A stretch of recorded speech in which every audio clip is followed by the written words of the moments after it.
I've started a new channel called Lunila Tales. Please subscribe and watch my best stories there. Link is in the description. The bullet hung in the air like it was thinking about its life choices. One heartbeat it was screaming toward a glowing alien chestplate, the next it simply stopped, frozen, humming, as if the universe itself had paused to see what a piece of old Earth lead was about to do. Every camera, every alien eye, every sensor was locked on that tiny lump of metal. Then it vanished, flickered out of sight, and a second later the alien cannon 300 meters away exploded in a bloom of blue plasma that painted the sky like a firework. The crowd gasped in one collective breath. Someone dropped their glowing drink. And somewhere in that chaos Sergeant Leon Maddox quietly muttered, "Told you it still works." An hour earlier, Earth's delegation had been the joke of the century.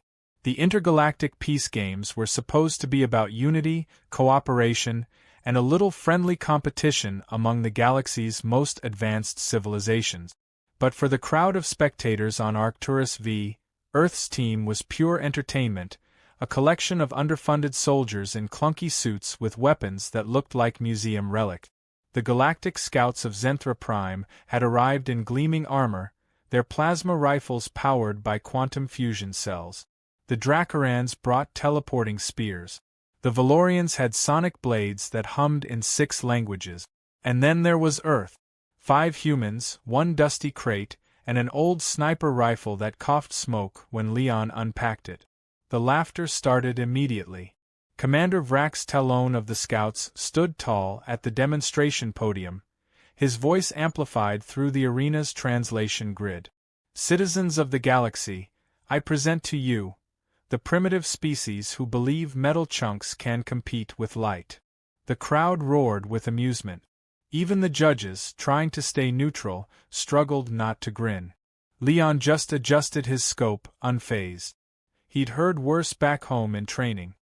He had the kind of face that looked permanently unimpressed, like life itself had been a long practical joke.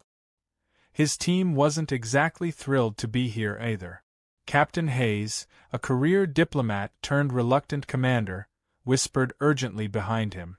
"For the love of Earth, Leon, do not embarrass us." Leon smirked. "Define embarrass." "Anything that involves losing or explosions," Hayes hissed. Leon chuckled. "Well, one of those is guaranteed." The demonstration was simple. Each team had to hit 5 moving targets across a simulated battlefield. The Scouts went first.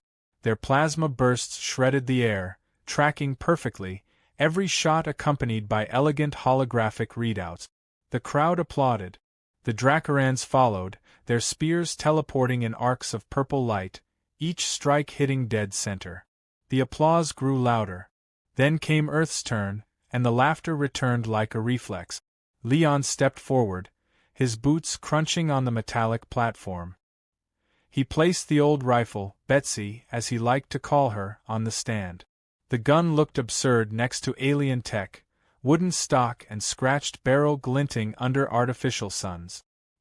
He checked the scope, spat a sunflower seed to the side, and whispered, "Showtime."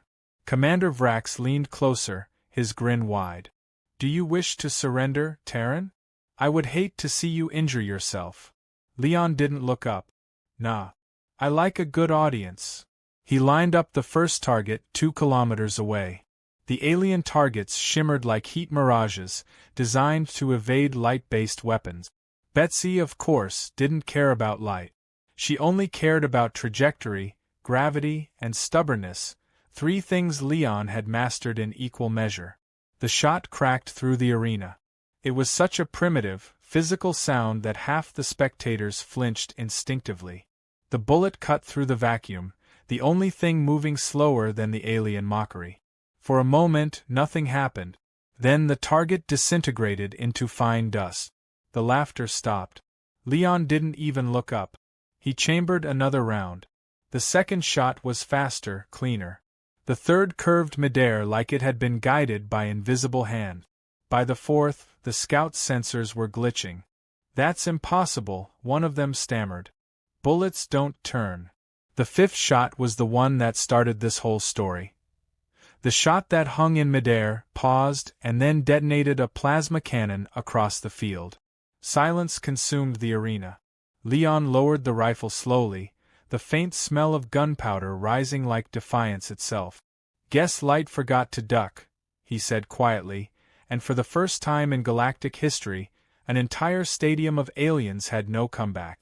Later, in the chaos of interviews and investigations, Leon sat alone on the transport pad, the rifle across his knees. He stared at it thoughtfully. The weapon had pulsed, just once, right before that impossible pause, like it was alive. His earpiece buzzed. "Sergeant Maddox, report for questioning," the officer's voice crackled. Yeah, Leon muttered. He stood, slung Betsy over his shoulder, and walked into the spotlight that had suddenly found him. Every major broadcast in the quadrant replayed the footage on loop. Analysts called it an anomaly. Scientists called it a fluke. The Galactic Scouts called it cheating. And back on Earth, in bars and VR lounges, people lifted their glasses to the one man who'd made the galaxy shut up. Memes spread faster than warp drives. Primitive precision trended for 32 hours straight. Leon, meanwhile, didn't care about the fame. He was too busy wondering why, when the rifle fired that last shot, he heard a faint whisper in his headset. Soft, human, familiar. It had said, "Good shot, Leon." He hadn't told anyone about that. He didn't even know if he'd imagined it. Maybe it was feedback. Maybe it was nothing. But when he cleaned Betsy that night, he could swear the weapon was warmer than usual. The next morning, as Earth's team walked into the council chamber to defend themselves, alien journalists crowded the corridors. Questions shouted over one another. Is the weapon sentient? Did Earth use forbidden tech? Was it sabotage? Leon kept walking, ignoring them all, until one reporter shouted, "What do you call that weapon, human?" He paused, turned, and gave a small smile. "I call her Betsy. She bites." Inside, Commander Vrax was already waiting, scowling. "That thing is an abomination," he snapped. "No machine should do what yours did. It defies physics." Leon shrugged. "So does your hair gel, but I don't complain." The council members tried and failed not to laugh. The room's tension cracked for a moment. But behind the humor, something darker simmered. The council's sensors had detected traces of quantum interference in the bullet's path, technology that shouldn't exist on Earth. The whispers of conspiracy began. The rumor that maybe humanity had found something it shouldn't have. And far above the moon of Arcturus, in the cold silence of orbit, a faint energy signal blinked from Leon's rifle case, pulsing once every few seconds, like a heartbeat waiting to be noticed. Leon didn't see it. He was too busy lighting a cigarette outside the chamber, watching the twin suns rise over alien towers. "Mockdar rifles," he murmured, half amused, half exhausted. "Let's see what they do when the rifles start talking back." The interrogation room on Arcturus V looked more like an art exhibit than a prison cell. Transparent walls, floating lights, chairs that adjusted posture automatically. None of it made Leon Maddox feel any less trapped. Across from him, Commander Vrax Talon leaned back with his arms crossed, smug as a lizard sunbathing on a reactor core. Between them hovered the council mediator, a translucent sphere that pulsed whenever someone lied. Leon figured it'd probably explode before this meeting ended. "Sergeant Maddox," the mediator said, voice calm and unervingly polite, "the Galactic Council requires clarification on the projectile you used during yesterday's demonstration." Leon took a sip of lukewarm coffee, the only thing remotely human in the room. "Clarification? Sure." I pulled the trigger, bullet flew, plasma cannon exploded, crowd gasped, I went home. The mediator pulsed red. "Partial truth detected." Vrax smirked. "Your primitive weapon displayed impossible behavior. It paused mid-flight and altered trajectory. That's not physics. That's manipulation." Leon shrugged, unfazed. "Maybe your plasma cannons need better warranty coverage." The sphere pulsed red again, louder this time. Vrax's mandibles clicked in irritation. Do not mock me, Terran. The scouts have technology that could vaporize your entire species in minutes. Leon grinned lazily. Yeah, but you still missed the target, didn't you? The mediator interrupted before Vrax's temper exploded. Enough. Commander Talon, the Council will review the data independently. Sergeant Maddox, until the investigation concludes, your weapon is to remain under containment. Leon's hand twitched involuntarily toward the rifle case. Containment? You mean you're taking Betsy? Betsy? The sphere asked, confused. My rifle, Leon replied. She's sentimental. Vrax sneered. You name your tools. How primitive. Leon's grin widened. You name your plasma cannons after yourself. How narcissistic. Hours later, Leon sat in the observation lounge overlooking Arcturus's endless cityscape. Hovercrafts zipped through silver clouds. Neon signs blinked in languages his translator couldn't keep up with. He couldn't sleep. The emptiness beside him where Betsy usually rested gnawed at him like an itch under his skin. He replayed the shot over and over in his mind, the impossible pause, the whisper in his headset. It wasn't normal. He knew guns. He was guns.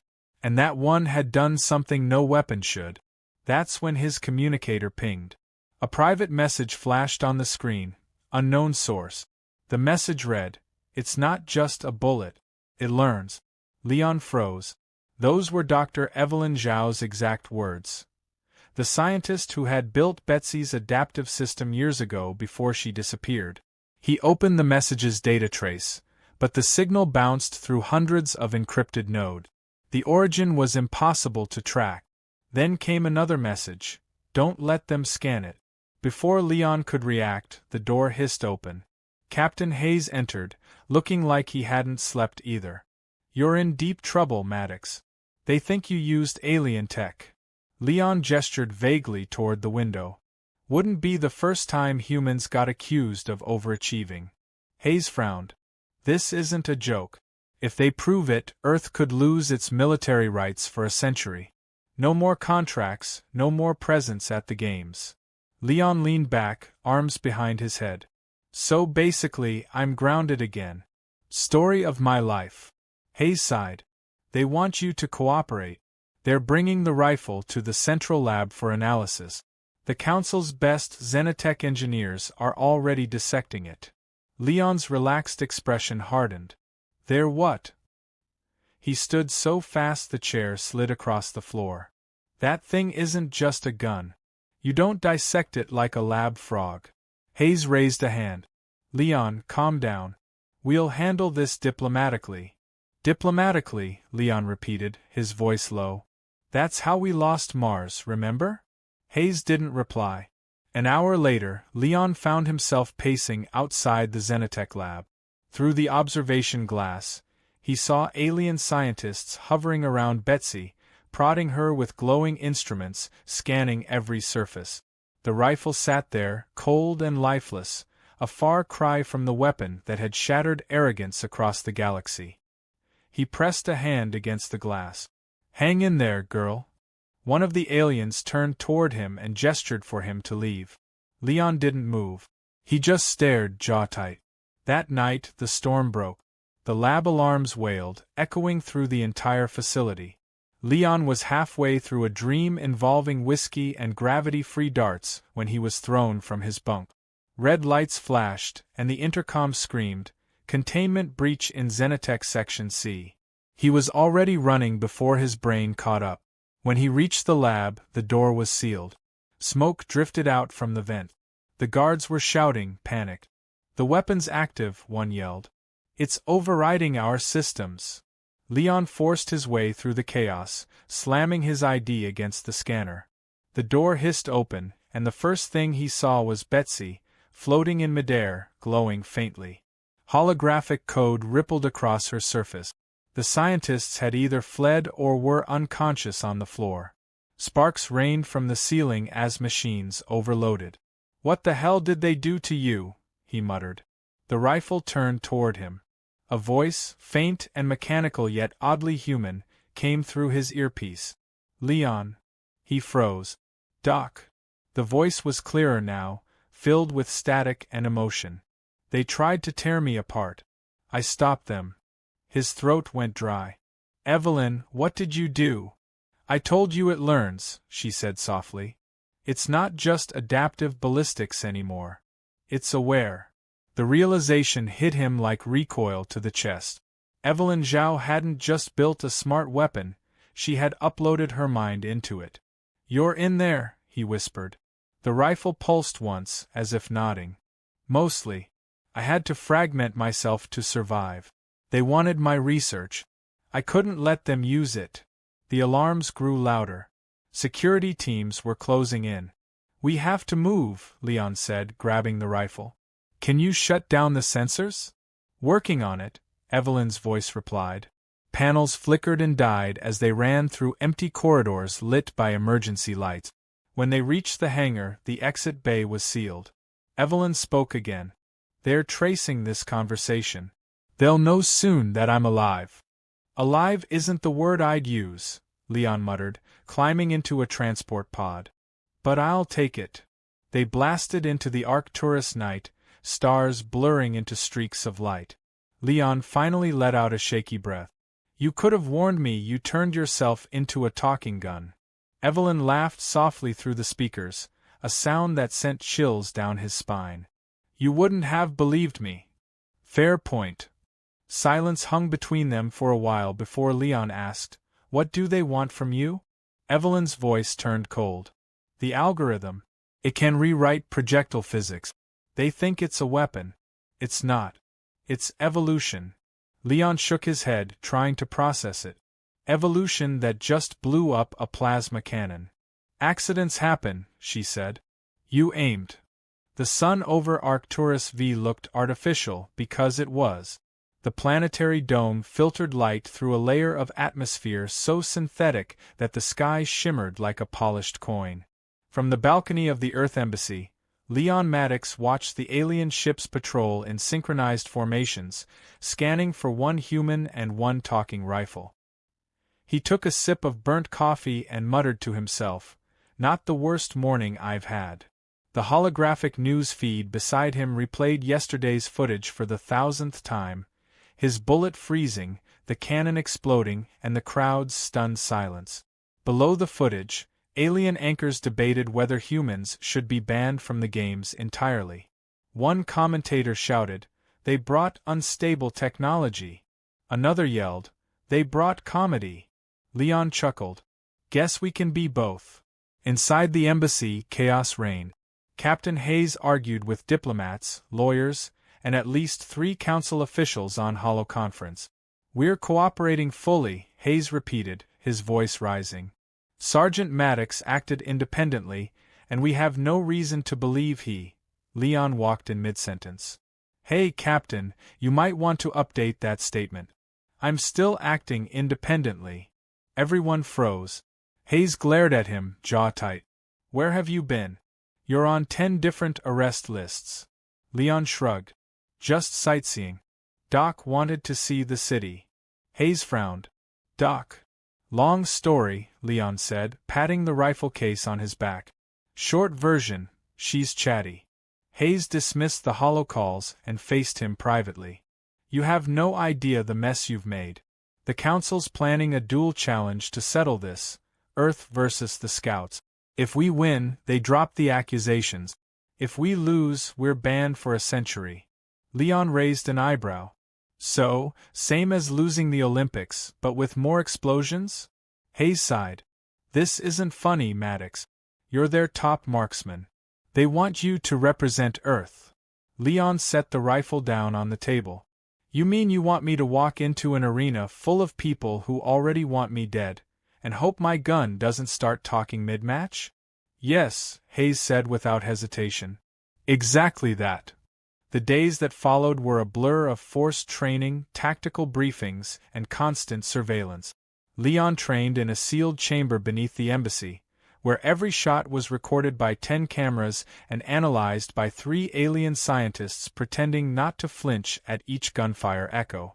Evelyn, or rather the consciousness inside Betsy, stayed quiet during the sessions, letting Leon focus. When they were alone, though, she couldn't help herself. "Your stance is off again," she said during one practice round. "My stance has killed more targets than your entire database," Leon muttered, adjusting his grip. "Technically, that's because I helped," she replied. "Technically, you're a gun," he shot back. "Technically, I'm your only friend right now," she said softly, and that shut him up. That night, as the artificial moon rose over Arcturus, Leon sat cleaning Betsy under dim light. "You ever think about what happens after this?" he asked. "After the duel?" Evelyn's voice was quieter than usual. "If we win, they'll want to study me. If we lose, they'll destroy me. Either way, I'm gone." Leon exhaled. "Guess that makes two of us." For a moment, there was silence between man and machine, the kind that felt heavy with things neither could say. Then Evelyn broke it with a touch of humor. "At least if we go out, we'll trend again." Leon smiled faintly. "Yeah, maybe they'll make an action figure." The next morning, the council announced the challenge publicly. The entire galaxy tuned in. It would be broadcast live across 12 systems. Each participant would have to fight through a combat simulation in front of billions. Vrax Talon would lead the scouts, of course.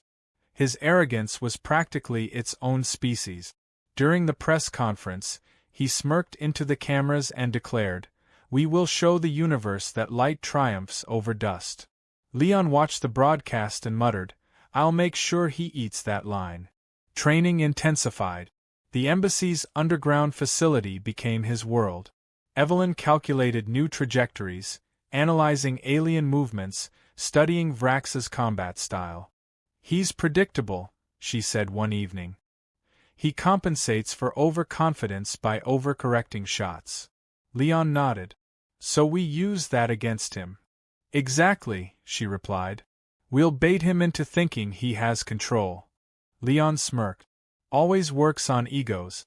I've been married twice." Evelyn laughed, a sound that made the room feel less mechanical. For a few seconds it was almost normal, until the lights flickered. A sharp static hiss filled his earpiece. Evelyn's voice distorted. "Leon, someone's inside the network." He stood up. "Who?" The screens around him went black, then blazed with alien symbols. The room's door sealed itself with a mechanical thud. "They're tracing my signal," she said, panic creeping into her tone. "They're trying to extract me." Leon grabbed the rifle. "Not on my watch." He fired a single round into the door lock. The chamber's AI screamed in protest, but the blast shorted out the security seal. He pushed through the smoke into the corridor, sprinting past startled guards. He made it to the control deck, where a group of alien technicians were frantically typing on holographic panels. One turned toward him and shouted, "You can't be here, human." Leon leveled the rifle. "Then stop trying to hack my friend." The technician froze. "Your friend." Leon fired a warning shot that shattered the console beside him. Sparks flew. "Next one's not a warning," Leon said coldly. Evelyn's voice came back, shaky but stable. "I'm blocking the trace, but someone on the inside helped them. One of your people." Back at the embassy, Hayes confronted him. "Do you have any idea what you've done? You just shot up an alien security center." Leon dropped the spent casing on the table. "They were stealing classified Earth tech." "You're welcome." Hayes slammed a fist on the desk. "You're making it worse. There's talk of canceling the duel entirely and replacing it with sanctions." Leon leaned forward. "Maybe that's what they want. Maybe this whole duel is just a distraction while someone grabs what's left of Evelyn's code." Hayes blinked. "You think the scouts are behind this?" "I think they're terrified," Leon said. "They saw something they don't understand, and they want to either own it or erase it." Later that night, Leon found himself standing on the roof of the embassy, wind brushing against his face. The stars looked closer here, sharper somehow, as if watching. "You okay?" Evelyn asked softly. "Been worse," he replied. "You." "I keep remembering things," she said. "Bits of my life. My lab. Coffee that tasted like engine oil. The day I built you." Leon smirked. You didn't build me. The rifle then, she said. Same difference. They both fell silent again, the unspoken truth hanging between them. They were both something that shouldn't exist, a soldier tied to an AI ghost. The next morning, Leon awoke to a message blinking on his wrist communicator. It was anonymous, encrypted, and short. It read, "They will come for you before the duel. Trust no one in your command." He looked at Betsy. Well, Doc, looks like we're officially in conspiracy territory. Just another Tuesday, she replied. He chuckled dryly and started packing his gear. Whatever was coming, he wasn't going to wait for it to find him first. As he left the room, the embassy lights dimmed suddenly, and the night sky over Arcturus V burned crimson as emergency sirens wailed across the city. Leon Maddox sprinted through the dim corridors of the Earth Embassy, rifle clutched tight, the air thick with static from jammed communication channels. Evelyn's voice came through the earpiece, sharp and urgent. "They're inside the system, Leon.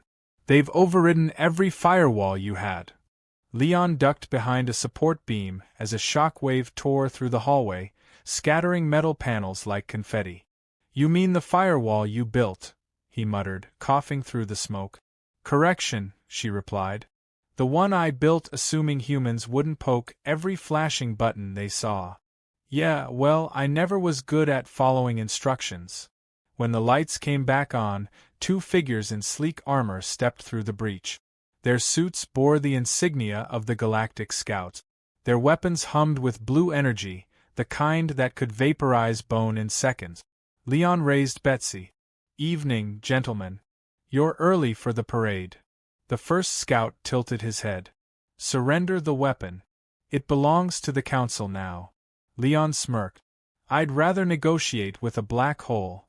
They opened fire, twin streams of plasma cutting across the corridor. Leon dove sideways, rolling behind a shattered console. Evelyn's voice sharpened. "Left side vent. 3 meters." He didn't hesitate, sliding into the vent shaft just as another blast scorched the floor where he had been. The vent opened into the lower maintenance bay, a dark maze of pipes and machinery. Leon crawled out, panting. "Remind me to thank you when this is over." "You never thanked me when I saved your arm on Titan," she replied. "Different situation," he said. "Back then, I still had health insurance." Despite the chaos, her soft laugh filled his headset. But beneath the humor, Leon heard the strain in her tone.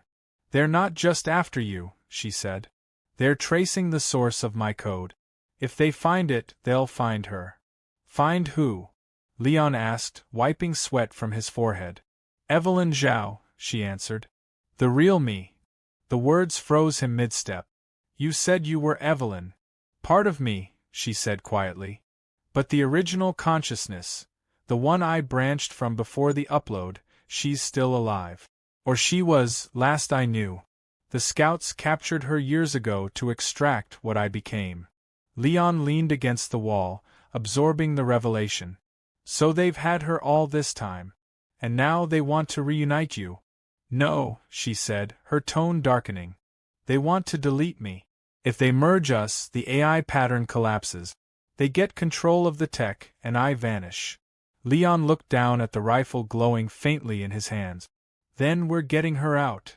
"You can't just break into a Zenthran stronghold," she protested. "They'll vaporize you before you cross the perimeter." He grinned. "Guess I'll have to be charming." By dawn, Leon had stolen a scout transport and flown it to the far side of the planet, where the alien base stood embedded into a canyon like a steel parasite. The facility pulsed with violet lights, surrounded by a defensive field that shimmered like oil on water. Evelyn guided him through encrypted comms, mapping entry routes in real time. "There's a maintenance passage under the western ridge," she said. "Short window before the field cycles again." Leon tightened his grip on the controls. "You're sure about this?" 97%, she said. "And the other 3? Margin for heroism." He cut the engines and coasted toward the ridge, landing silently among the rocks. The passageway was narrow and cold, the walls humming with power. As he crawled deeper, he passed rows of glowing conduits, each carrying data streams that pulsed like veins. Evelyn's voice was steady now. "Leon, when we find her, I need you to understand something. She's not like me anymore. Years of imprisonment, experiments, maybe even integration attempts, she won't trust easily. Then I'll remind her who shot the first plasma cannon out of existence," he said. "That should break the ice." They reached the inner chamber, a cavern of glass and machinery. In the center stood a containment pod, suspended by energy beams. Inside floated a woman, motionless, her hair drifting in zero gravity, eyes closed as though dreaming. Even through the layers of distortion, Leon recognized her from the hollow photos he'd seen years ago. Dr. Evelyn Zhao. The real one. As he approached, alarms flickered to life. "Intruder detected," a mechanical voice boomed. Leon cursed. "Doc, we've got company." "I'm trying to override the defense grid," she said quickly. The lights turned red as drones descended from the ceiling. Leon opened fire, bullets pinging through the chamber. The drones responded with plasma bursts that scorched the floor, forcing him to duck behind a column. Evelyn's voice echoed in his ear. "You have to reach the central node. It's the console by her pod." He sprinted through the chaos, dodging beams, sliding to the console. His fingers flew across the alien interface. "Which button's the unlock?" "The glowing one that screams danger," she said dryly. "Figures."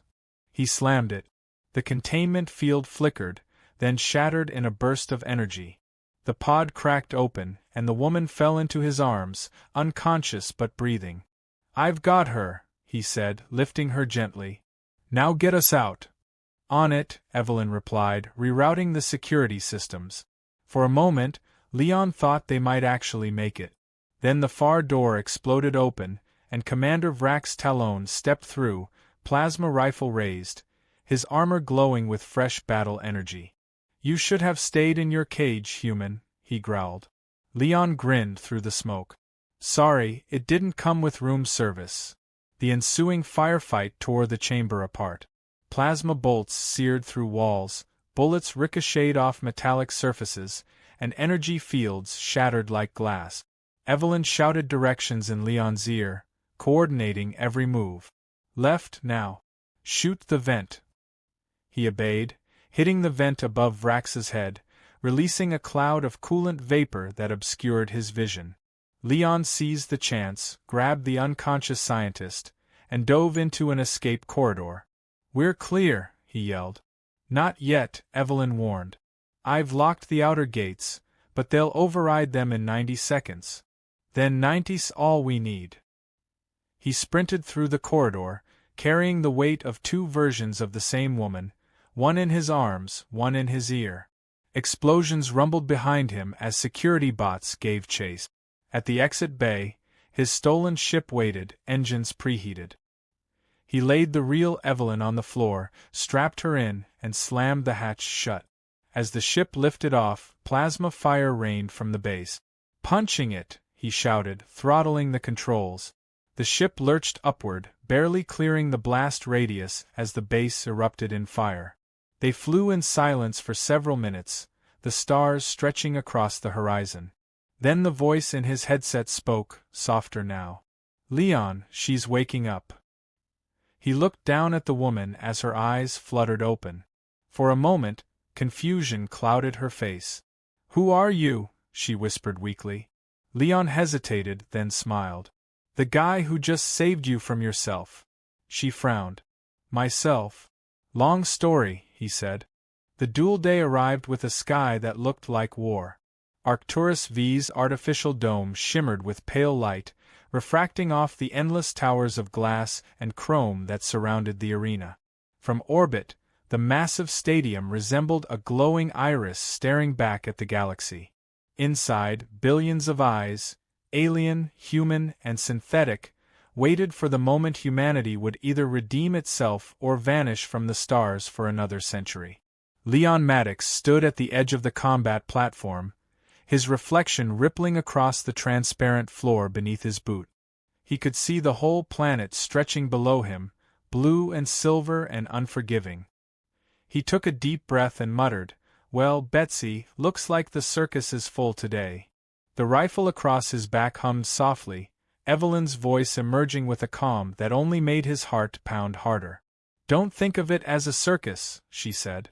"Think of it as a historical event with better lighting." He grinned, rolling his shoulders. "And worse odds." Around him, the Earth delegation sat in tense silence. Captain Hayes avoided eye contact, his face pale and drawn. The real Dr. Evelyn Zhao sat beside him, still recovering from her rescue, her eyes locked on Leon with a mix of fear and faith. It was surreal for him, standing between two versions of the same woman, one made of flesh and the other of circuitry. But he didn't have time to dwell on it. Across the platform, Commander Vrax Talon entered the arena, armor glinting like liquid chrome, a weapon slung across his chest that looked more like a storm generator than a rifle. The alien crowd erupted in cheers. Vrax raised a clawed hand, basking in the sound. Then his eyes found Leon. "You should have stayed in hiding, Terran," he called out. "Now your entire planet will see what happens when you insult a superior species." Leon raised his rifle, tilting it lazily toward the commander. "Funny, that's what my ex said before she lost custody." The crowd erupted in laughter, half amused, half outraged.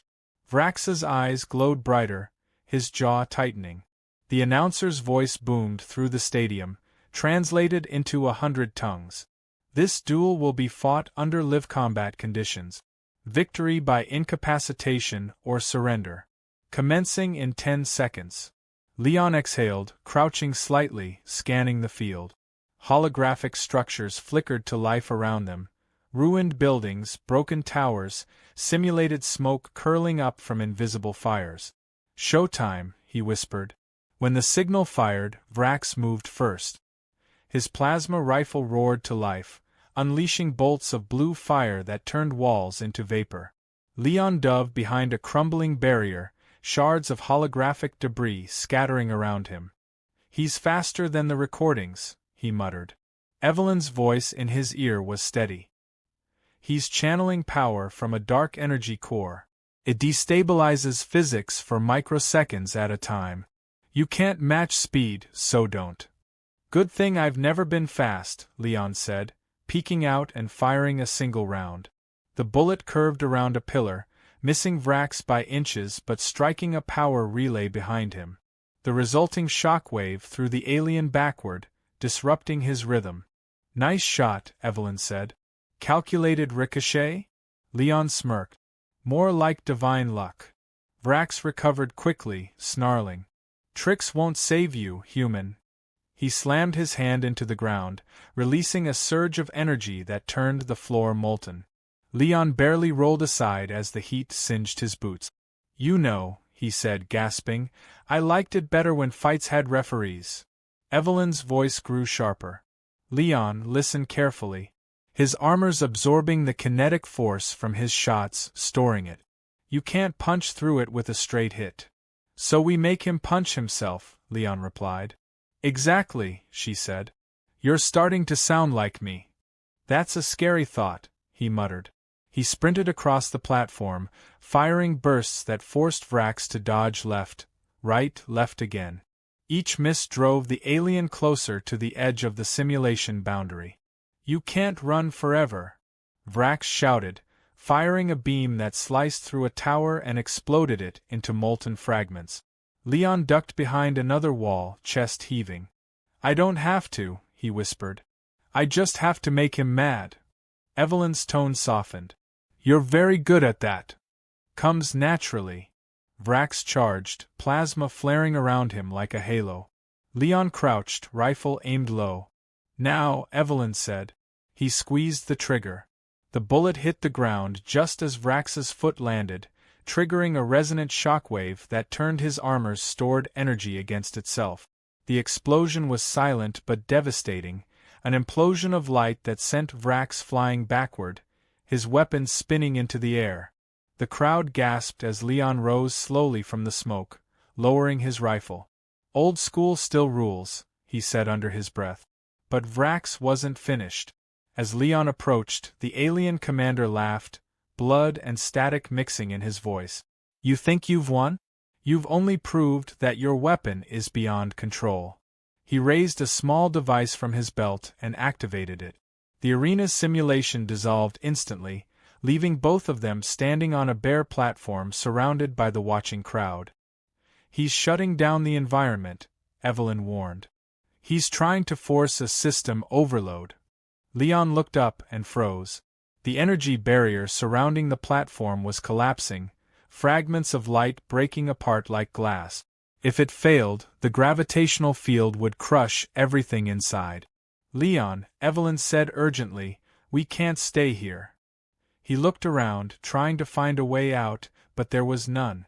The real Evelyn Zhao's voice came faintly through the comm channel. Leon, you have to stabilize the field. Use the rifle's energy core. It can counteract the collapse if you reverse its charge. That'll fry the system, Leon said. And maybe us. Maybe, she said, but it's the only way. He looked down at Betsy, the weapon now glowing like a star in his hands. Doc, he said softly to the AI, you ready?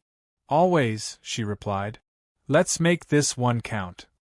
He knelt, slamming the rifle into the platform's surface, channeling the weapon's entire energy reserve into the collapsing field. The light exploded outward, enveloping both fighters in a blinding halo. Vrax screamed as the feedback loop surged through his armor, disintegrating it molecule by molecule.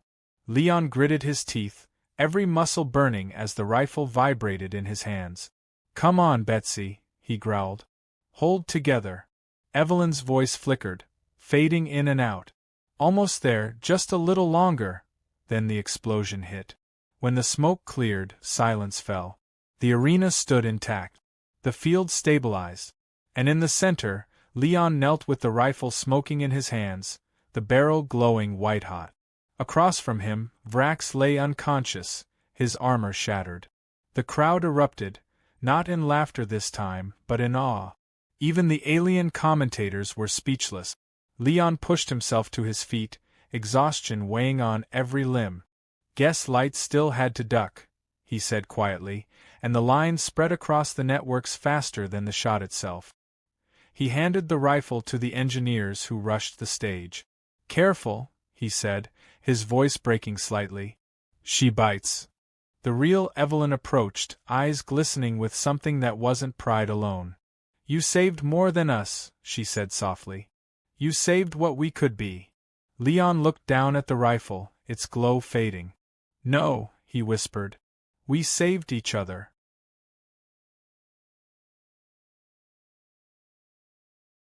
The aftermath of the duel spread through the galaxy faster than light itself.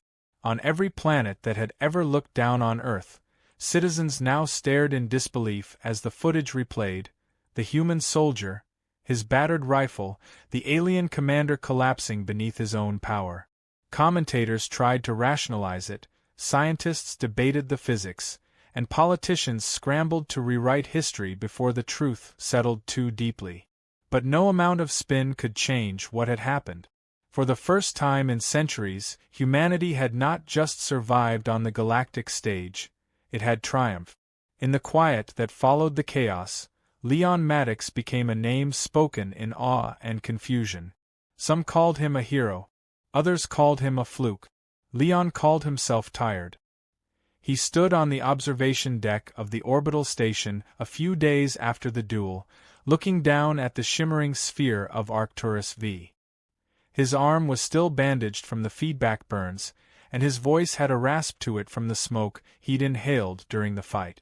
He held a cup of coffee that tasted faintly like engine coolant, watching ships glide across the stars. Behind him, footsteps approached, soft, deliberate, familiar.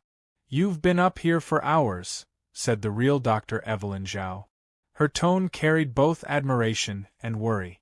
"I've had worse places to be," he said. She joined him by the glass, her reflection pale and thoughtful. "They're already talking about recruiting you for the Defense Council," she said. "You could have power, status, credits. Anything you want." Leon sipped his coffee, eyes still on the stars. I already had all that once. Didn't like the paperwork. Below them, the council chambers were in turmoil. The vote to restrict AI-integrated weapons had split evenly. Half the delegates demanded a ban, terrified of another unpredictable creation like Betsy. The other half secretly wanted to replicate it, to harness its impossible precision. Humanity's unpredictability had become both its weapon and its warning. In the middle of it all, the rifle that had rewritten galactic physics sat sealed inside a containment vault, humming faintly. Scientists were forbidden from opening it, though rumors said they still heard a voice when they walked by. That night, Leon walked through the quiet corridors of the research wing. He'd told himself he was only checking on security, but deep down, he knew why he was really there. When he reached the vault, the guards nodded him through without question. The door slid open, revealing Betsy resting on a pedestal, her surface dark and inert. For a long moment, he just looked at her. Then he said quietly, "You still there, Doc?" Silence. The hum of the containment field filled the room. He turned to leave, but just as the door began to close, a whisper brushed his mind like static. "I'm here." He froze. "You shouldn't be," he said softly. "They said the overload wiped your matrix." The voice came again, faint but warm. "You should know by now, I don't die easily." He stepped closer, resting a hand on the cold metal. "They're going to keep you locked up forever," he murmured. "Maybe that's for the best," she replied. "The galaxy isn't ready for what we are." He smiled faintly. "Yeah, well, the galaxy said the same thing about fire and wheels." There was a pause, then her voice softened. "You saved me, Leon. Twice." He shook his head. "You saved me more. I was just the guy with the trigger." Her laugh was barely audible. "That's all it ever takes." The following days blurred together. Earth's delegation prepared to leave Arcturus V, their diplomatic status restored and strengthened. The media followed Leon everywhere, shouting questions he refused to answer. He ignored the cameras, the cheers, and the endless interviews. What mattered had already happened, and no speech could add to it.